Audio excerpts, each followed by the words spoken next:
В эти выходные в Молдове прошли парламентские выборы. С отрывом почти в 2 раза победила проевропейская партия «Действие и солидарность». Хотя еще накануне победа сторонников евроинтеграции не была столь очевидной.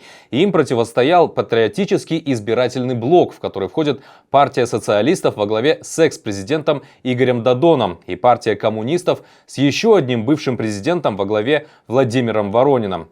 И Додон, и Воронин – креатуры Кремля. Они уже не в первый раз проигрывают выборы проевропейскому политику, нынешнему президенту Молдовы Майи Санду. Маленькая хрупкая женщина как минимум уже в 3-й раз выходит победителем из схватки с пророссийскими политиками. В связи с чем возникает вопрос, действительно ли влияние Кремля так велико, как считают некоторые эксперты. Может, прав был Трамп, когда назвал Российскую Федерацию бумажным тигром?